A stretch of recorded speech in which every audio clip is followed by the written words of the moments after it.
Today, we are undertaking a really detailed examination of a case that absolutely horrified the nation. We really did. It sparked this intense debate about how we treat minors in the legal system, and I mean, it just laid bare this dangerous intersection of severe mental illness and, well, online fiction.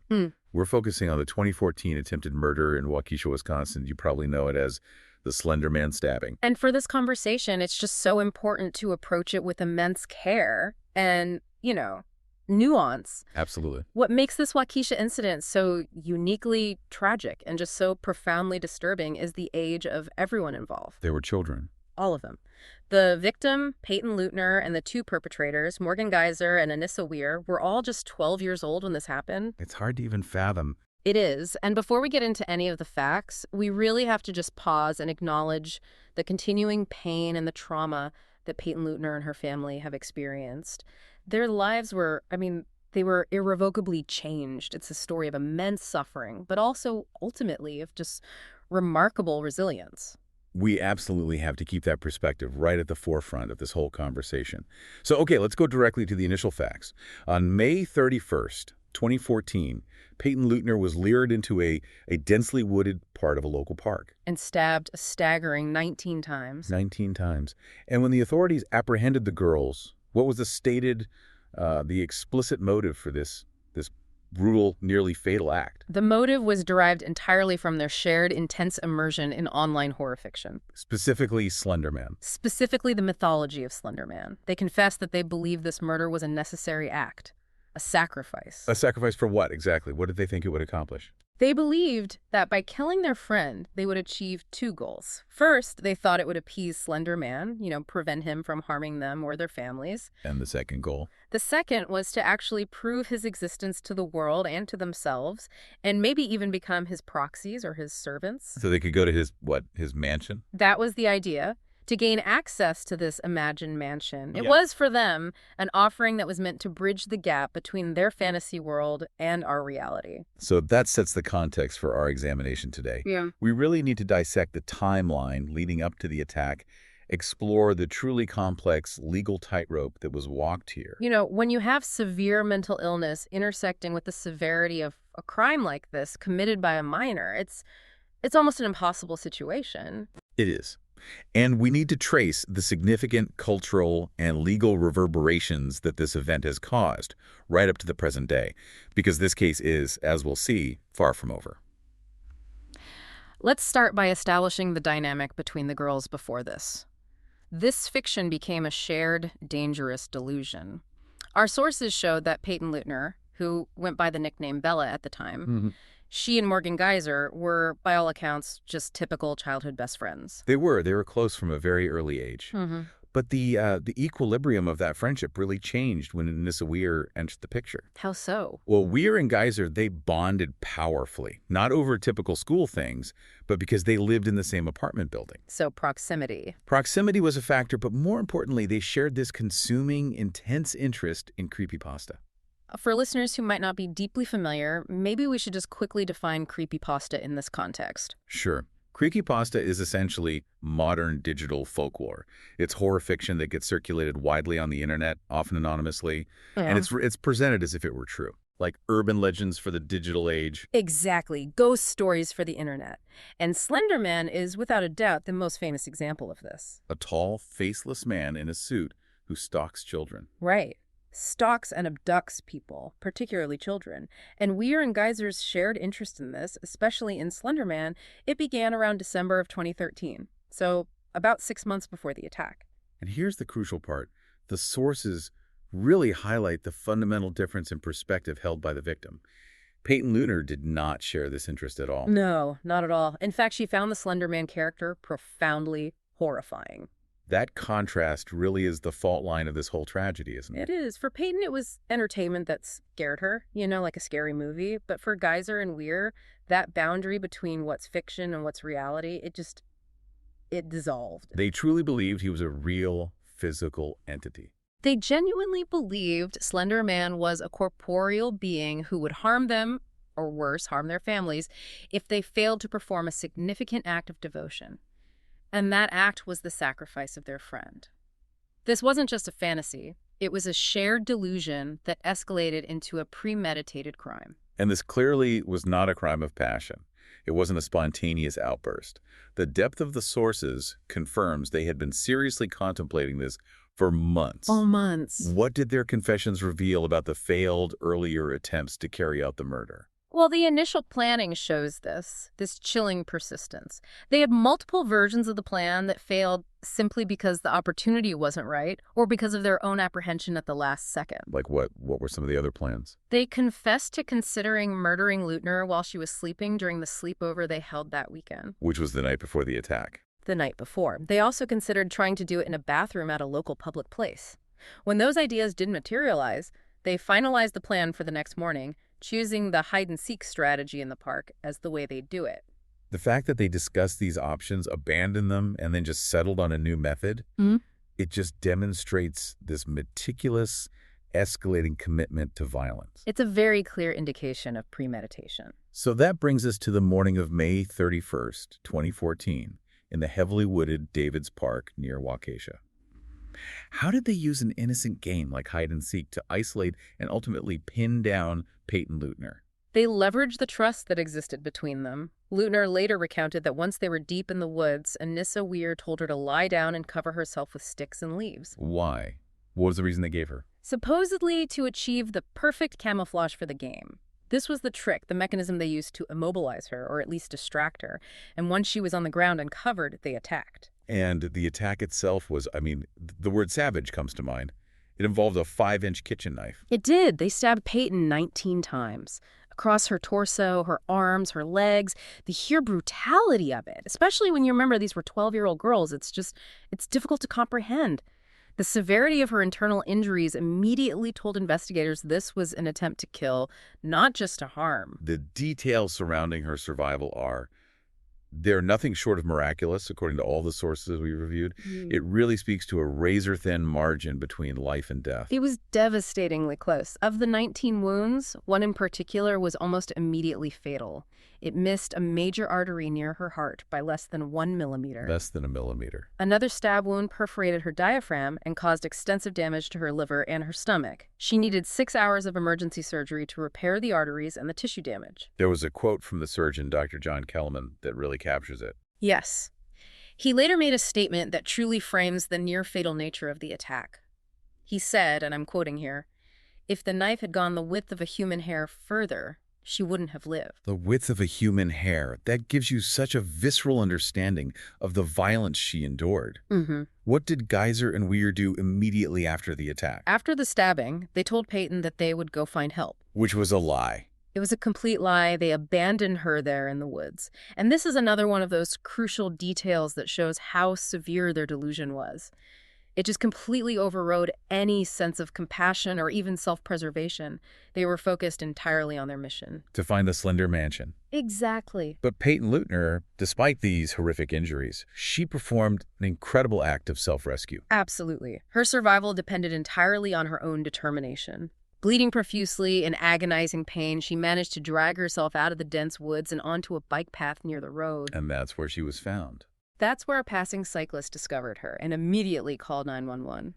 She spent 7 days in the hospital recovering from critical injuries, but thanks to that immediate medical intervention and just her own will to live, she was able to return to school that very September. An absolutely incredible story of survival. The capture itself was swift. It happened just 5 hours later, about 5 miles from the crime scene.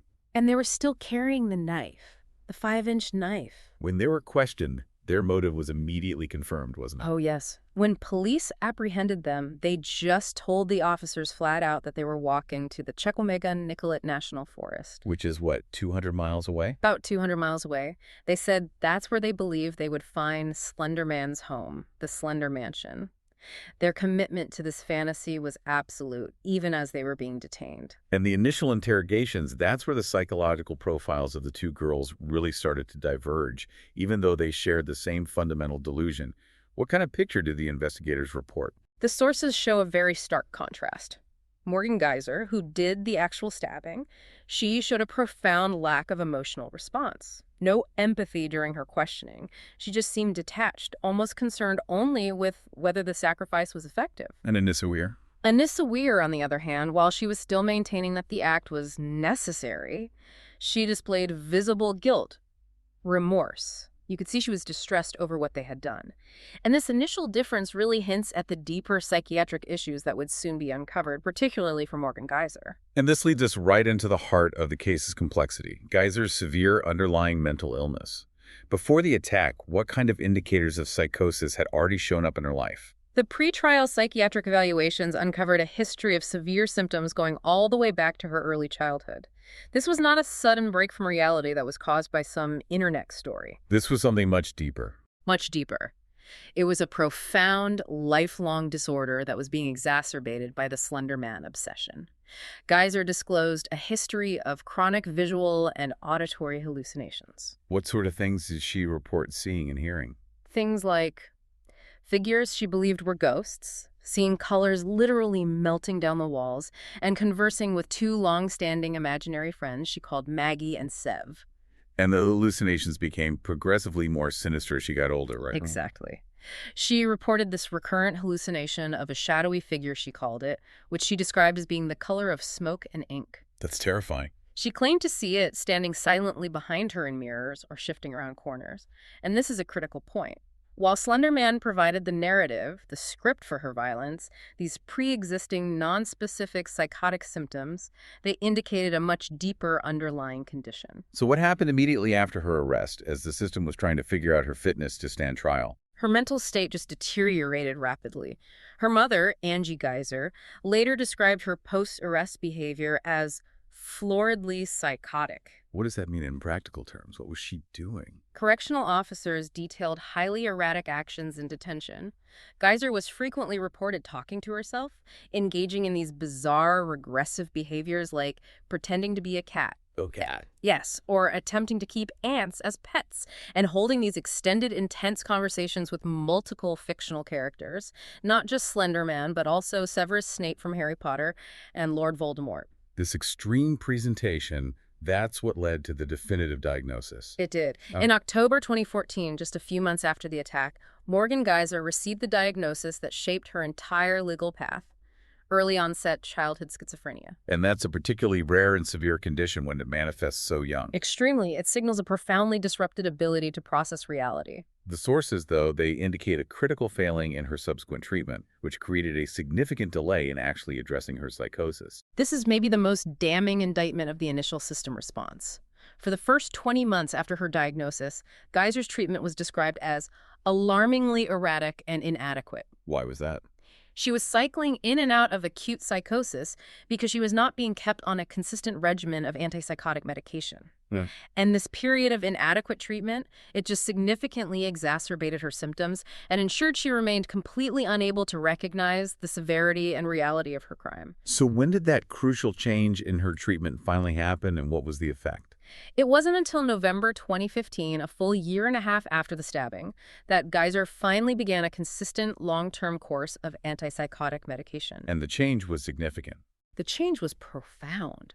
Once the medication stabilized her brain chemistry, her capacity for critical thought returned. By March of 2016, she finally reached a level of stability where she could look back at what happened in 2014, understand that the Slender Man belief was a delusion driven by her illness, and for the very first time, show genuine guilt, remorse, and an understanding of the gravity of what she had done. That timeline is just so essential. The legal process was dealing with an acutely psychotic, unmedicated child for a year and a half, which of course leads directly to the massive legal challenge here, prosecuting 12-year-olds for an attempted murder of this severity. Exactly. The charges were exceptionally serious. Geyser was facing attempted first-degree intentional homicide, a Class A felony. Weir was facing attempted second-degree intentional homicide, a Class B felony. And given the egregious nature of the attack, the prosecutor immediately pursued a very contentious legal maneuver. He did. He moved to waive them out of juvenile court and try them as adults. So what were the legal ramifications of trying children as adults in this particular case? Well, the decision was highly controversial because it meant they were facing adult sentences, potentially decades in prison, rather than just being treated and released when they turned 18, which is what's typical in the juvenile system. But the legal argument was that the crime was just too severe. The legal argument centered on the severity of the premeditation and the violence itself, which Wisconsin law allows as a justification for that waiver. The ultimate verdict for both girls, though, it hinged on their mental states. They were found not guilty by mental disease or defect in 2017. Can you just quickly explain to listeners what that verdict means in practical terms? Because it doesn't mean they walked free. Absolutely not. This verdict is a finding that while they committed the criminal act, they were incapable of appreciating the wrongfulness of their actions because of a severe mental defect or disease at the time of the crime. The public often confuses this with an acquittal. But it's not. It's not. In reality, it mandates a commitment to a state forensic psychiatric institution for long-term involuntary treatment, sometimes for a term that's potentially longer than a prison sentence would have been. And before that final verdict, there was a major legal argument raised about Geiser's initial statements to the police, centering on her Miranda rights. Yes, this was a cornerstone of Geiser's appeals for years.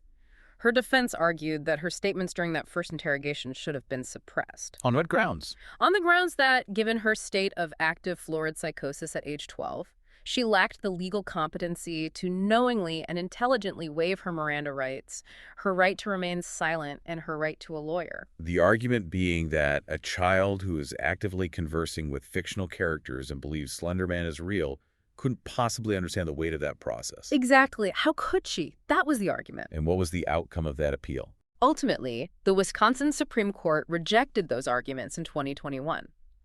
The court found that while she was clearly delusional, she was capable of understanding the basic legal concepts that were presented to her by the officers at the time, which meant her waiver was considered legally valid. And that decision really underscored the immense challenge the legal system faces when it tries to balance constitutional rights against the acute mental incapacity of a minor. So the verdict led to these indeterminate commitments to state psychiatric facilities. How did the lengths of those commitments differ for Anissa Weier and Morgan Geiser? The duration really reflected the severity of their involvement and their underlying conditions. Anissa Weier received a sentence of 25 years to life. Meaning she would be confined and treated under supervision until she was 37. Correct, until she reached the age of 37. Morgan Geiser, on the other hand, because of the classification of her primary charge, that first-degree intentional homicide, and the severity of her early-onset schizophrenia, she received the maximum sentence, 40 years to life. So her commitment was indefinite. Indefinite, until her symptoms were deemed fully resolved and stable, or until she reached the age of 53. Weier, having pleaded guilty and showing remorse much earlier, was the first to pursue release. Her petition came in 2021, 7 years after the attack. Yes. In March of 2021, Weier, who was 19 years old by then, she demonstrated really significant progress in her therapeutic process. She submitted a deeply reflective letter to the court. What did it say? She extended a profound apology for the agony, pain, and fear she had caused Peyton Leutner and her community. But crucially, she articulated this key psychological breakthrough. She said that while she remains sorry for her actions, she has moved past hating herself for them. Which is a huge marker of therapeutic success. A huge marker. It indicates effective cognitive restructuring and self-acceptance. So what were the final conditions of her release, which happened in September 2021? They were incredibly stringent. They were. And they were designed to ensure public safety and Weir's continued stability. She was placed on supervised release until 2039. And the stipulations? They included mandatory residence with her father, adherence to a strict regimen of psychiatric medication and counseling, and highly restrictive digital rules. Meaning her internet use is monitored. Limited and monitored, and she is banned entirely from all social media platforms. Initially, she was also required to wear a 24-hour GPS ankle monitor. But that requirement was eventually removed, wasn't it? It was, in September of 2023, signaling that the authorities had confidence in her stability at that time. And what was the Leutner family's public reaction to Anissa Weir's release? The sources say that while the Leutner family publicly stated they felt reasonably comfortable with the extreme level of monitoring and the strict rules imposed on Weir, they still wished she had been required to serve a longer period of confinement. Which is completely understandable. Completely. It reflects the magnitude of the trauma they endured. Okay, turning now to Morgan Geiser. Her path to conditional release has been considerably longer and much more fraught with complications, largely because of the severity of her condition. She waited much longer to petition for release. She did. Her legal team spent years exhausting all the appeals about her adult status and the Miranda ruling. She finally filed a petition for conditional release in January of 2024, 2 years after she withdrew an earlier attempt. And that initial 2024 request was denied by the court. But she found success on appeal in January 2025. What was the rationale for allowing her release at that point?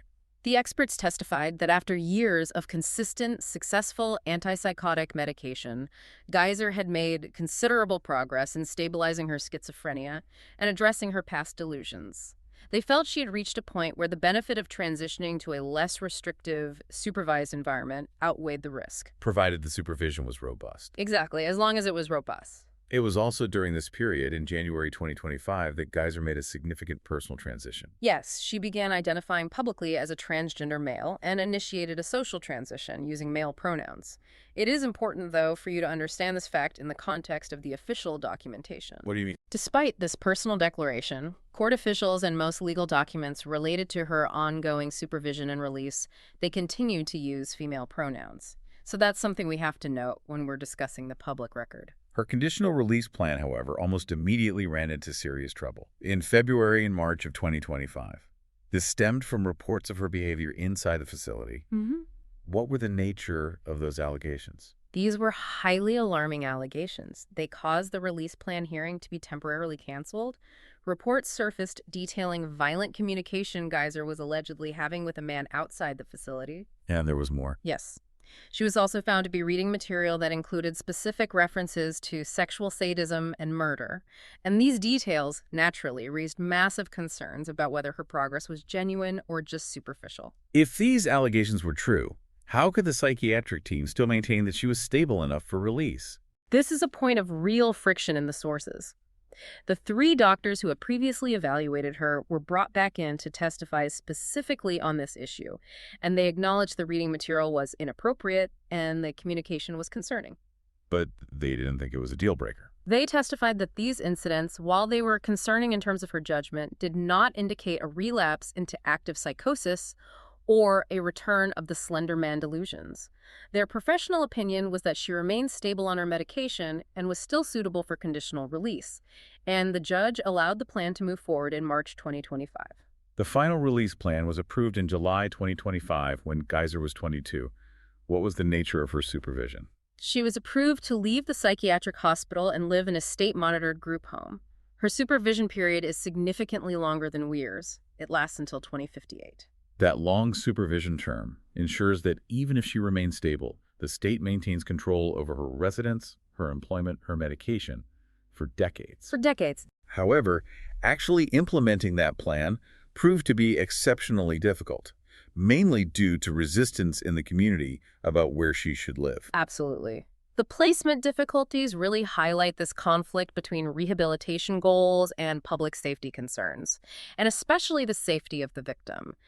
The first attempt to place her in a Milwaukee group home was denied specifically because it was deemed too close to where Peyton Leutner lives. Which illustrates the court's obligation to minimize the risk of an accidental encounter and to protect the victim's right to security. Exactly. And there was another rejection after that, too. Yes, a second group home in Manitowoc rejected her placement. The reasons they cited were twofold. The facility itself was deemed too isolated, which could compromise the intense supervision required. And the existing residents in the group home complex expressed deep unhappiness and fear about having such a high-profile, violent offender placed among them. Despite all these hurdles, her attorney reported she was staying stable. Consistently reported that Geyser herself maintained an emotionally stable and positive attitude throughout this whole protracted process. And this brings us to the crucial, recent development that occurred just this month, throwing the whole story into chaos. On the evening of November 22, 2025, Morgan Geyser cut off her Department of Corrections monitoring bracelet. She then left the group home she was finally placed in, which was located in Madison, Wisconsin. And she wasn't alone. The Madison Police Department confirmed she was last seen around 8 p.m. with an adult acquaintance. As of this discussion, her current whereabouts remain unknown, and there is an ongoing search. This event is just a dramatic failure of the conditional release system. It is, and it highlights the systemic difficulties in managing and monitoring individuals who, despite years of treatment, have a history of severe violence that stems from psychosis. The public reaction to this latest development has been, as you'd expect, incredibly intense. Well, it creates enormous stress for the victim's family, and it prompts these critical questions about the level of surveillance provided by the Department of Corrections. It instantly reintroduces the terror and the anxiety the community felt back in 2014. And it forces society to reckon with a very stark reality. It does. The reality that rehabilitation, especially for severe mental illness that led to violence, is a fragile, ongoing process. It's not a guaranteed endpoint. We absolutely must now reflect on the aftermath, and we have to begin with Peyton Leutner, who showed such incredible fortitude by returning to school just months after sustaining 19 stab wounds. Her physical recovery was remarkable, but the psychological toll remains profound and lasting. In 2019, years after the attack, Leutner revealed a truly heart-wrenching detail of her lingering trauma. What was that? She sleeps with broken scissors under her pillow, a desperate attempt to create a weapon in case she's attacked again. And that single anecdote just powerfully conveys how deeply the fear of recurrence is embedded in her daily life. Yet, despite that crippling trauma, Leutner gave a public statement in 2019 that was. It was maybe the most surprising revelation of the entire case. She sat for an interview with ABC's 2020, speaking for the first time about the incident. And while she acknowledged her physical scars, she expressed this surprisingly detached view of them, saying they would probably fade eventually. But the truly shocking part of the interview came when she was asked what she would say to Morgan Geyser if she ever saw her again. Yes. Her response was that she would thank her. Thank her. She said she would thank Geyser because the attack, paradoxically, inspired her to dedicate her life to medicine. She's now focused on her ambition to become a nurse, using her own trauma as a motivating force to help other people. That is an incredibly rare, almost impossible psychological coping mechanism. To reframe the source of your deepest pain into the foundation of your life's purpose, her stated goal now is simply to move past the whole incident and live her life as normally as possible. Beyond the individuals involved, this case created a profound ripple effect across the country, sparking what our sources describe as a national moral panic centered on the potential dangers of the internet for children. The reaction from law enforcement and from parents was immediate, and it was fearful. The Waukesha police chief, Russell P. Jack, he described the stabbing not just as a tragedy, but as a wake-up call for all parents about online consumption. He issued a stern public warning. He did, acknowledging the internet's educational potential, but stressing that it is simultaneously full of dark and wicked things. And this concern was amplified by experts in law enforcement, who essentially argued that the internet creates a toxic environment for vulnerable youth. Retired FBI agent John Egelhoff argued that the internet exposes children to a more sinister world, and he called it a sort of black hole of negative influence if it's unsupervised. He strongly urged constant, vigilant parental monitoring of children's online use. But the societal debate wasn't one-sided. Others pushed back against this idea of a moral panic. Exactly. Academics like Assistant Professor Shira Chess countered that creepypasta is simply a modern form of horror storytelling. No more inherently dangerous than stories about traditional monsters like vampires or zombies. The argument being that the online creative communities around these stories can actually be a positive outlet. A platform for aspiring writers and storytellers? They argued the core issue wasn't the fiction itself, but the pre-existing pathology of the perpetrators. The source material is very clear on one thing, though. Regardless of the debate over its inherent danger, the Waukesha stabbing irreversibly altered the cultural perception of the Slender Man legend. It shifted the legend dramatically. Before 2014, Slender Man was a fun, frightening meme, a piece of internet folklore. After 2014, the character became inextricably linked with real-world violence. It lent the digital mythology a tangible, horrifying gravity it had never had before, Which led to parents nationwide becoming gripped by fear. over the potential harm these stories pose to their children. Yes. So how did the creepypasta community, the very creators and curators of this lore, how do they respond to the attack? Well, they were immediately forced into a defensive posture. The Creepypasta Wiki, which is the central hub for the lore, was temporarily blocked throughout the entire Waukesha school district. Eric Knudsen, the original creator of Slender Man, released a statement of condolence expressing profound sadness. But their response went beyond just sympathy. They vigorously defended the nature of horror fiction itself. They did. They stressed that the attack was an isolated incident rooted in mental illness, not a general representation of their community. A former wiki administrator stated unequivocally that the Creepypasta Wiki is purely a literary website, and its members do not condone murder or real-world violence. They released an official statement. An official statement asserting that blaming only horror writing for a tragedy like this is off the mark, and that the deep pathology of the children was the true catalyst. And the community also took tangible, positive action to counter the negative association. They did. They organized a 24-hour live stream on YouTube specifically to raise money for Peyton Leutner. They explicitly stated their goal was to show that the community cared for the victim and did not support violence. And that was separate from a massive local effort in Madison. Completely separate. That saw a one-day Bratwurst festival run by over 250 volunteers raise more than $70,000 for Leutner's medical costs. Unfortunately, the sources also detail other incidents that authorities in different jurisdictions then linked, however tenuously, to Slender Man in the immediate aftermath. Yes, there were several concerning reports. In June 2014, shortly after the attack, an unnamed woman in Cincinnati, Ohio, reported that her 13-year-old daughter had attacked her with a knife. The mother told reporters that the daughter had been writing macabre fiction that sometimes referenced Slender Man. And there was an arson case in Florida. In September 2014, a 14-year-old girl in Port Richey, Florida, allegedly set her family's house on fire while her mother and younger brother were inside. The police investigation revealed she'd been consuming Slender Man stories online, along with a violent manga called Soul Eater. And the local sheriff's office saw a connection. They noted that it would be safe to say there is a connection between her actions and the dark content she was consuming. One of the most fascinating aspects of this cultural echo, though, involved the Pine Ridge Indian Reservation, where Slender Man lore intersected with deeply traditional beliefs. This represents a really unique cultural synthesis. In early 2015, the Pine Ridge Indian Reservation experienced a tragic epidemic of youth suicide attempts, and tribal officials cited Slender Man as an influencing factor among some of the young people. How so? How did that connection get made?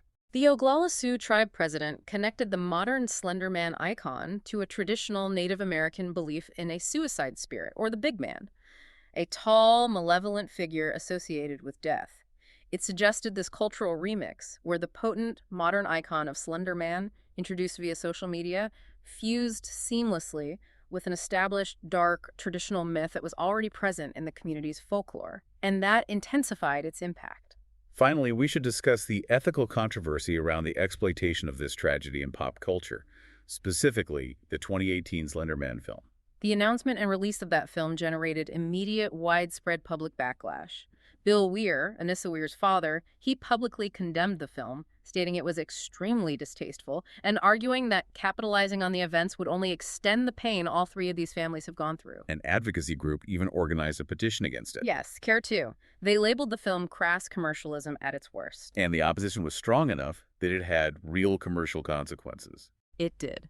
Marcus Theaters, a major chain, announced they would refuse to screen the film in Milwaukee and Waukesha counties out of respect for the victims and the community's trauma.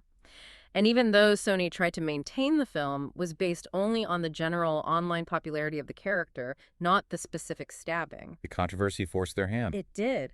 Reports indicated that out of fear of public backlash, the studio required the producers to meet a PG-13 rating, which resulted in them hurriedly cutting several scenes, and that ultimately led to noticeable continuity issues in the final theatrical release. The source material also lists several other inspired media that drew from this tragic case. The incident proved to be fertile, though very controversial, ground for other media narratives.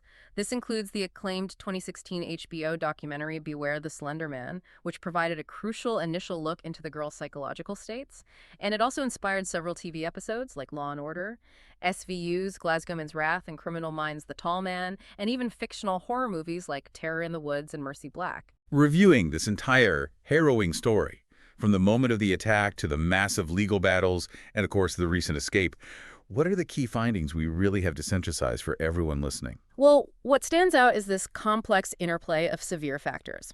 First, you have the catastrophic presence of undiagnosed, untreated, early-onset childhood schizophrenia in Morgan Geyser. That rendered her incapable of discerning fantasy from reality. That's the foundation. That's the foundation. Second, you have the unique power of 21st century online fiction of creepypasta to be internalized as genuine ideology by children who are isolated or mentally vulnerable. And third, the immense strain that was placed on the judicial and psychiatric systems, which struggled for years to reconcile the demands of justice and public safety with the need for specialized rehabilitation. For defendants who were, fundamentally, children suffering from severe psychosis. And the recent news of Morgan Geyser's escape from the group home in November 2025, it just emphasizes that this case is still evolving and that the complexities of rehabilitation are far from resolved, even after more than a decade. It absolutely underscores the fragility of the entire system. You have years of consistent, successful treatment in a high-security, controlled environment that led to stability. But the transition to conditional community release, which is intended to test that stability, it immediately introduced variables. Proximity issues, community pressure, the personal stress of limited freedom. All of it. And it ultimately resulted in the system failing to contain her. It raises these difficult questions about whether certain severe mental illnesses, especially those that fueled premeditated violence, can ever truly be safely managed outside of institutional settings. As we conclude our exploration of this complex tragedy, we want to leave you with one final provocative thought. It's drawn from the cultural analysis of the Slender Man myth itself. The sources note a definite trend in the years following the Waukesha stabbing. Yes, there has been a distinct shift in the mythology that's being created online. Many new portrayals of Slender Man now show him in a far more benevolent light. How so? He often acts as an anti-hero who specifically protects victimized children, sometimes using violent means against bullies or abusers. A professor of folklore observed this change began shortly after the 2014 stabbing. So here's the question for you to consider as you reflect on this case. Is this cultural movement toward a kinder, anti-heroic Slender Man a genuine natural evolution of modern folklore? A reflection of how digital myths adapt and change over time? Or is it perhaps a reactive, defensive mechanism employed by the online creative community? A deliberate effort to sanitize the mythology and actively distance the character from the horrific, real-world violence it so tragically inspired in 2014. That tension between organic myth-making and conscious cultural damage control is something truly worth mulling over. It is. Thank you for joining us for this in-depth conversation. Thanks for listening.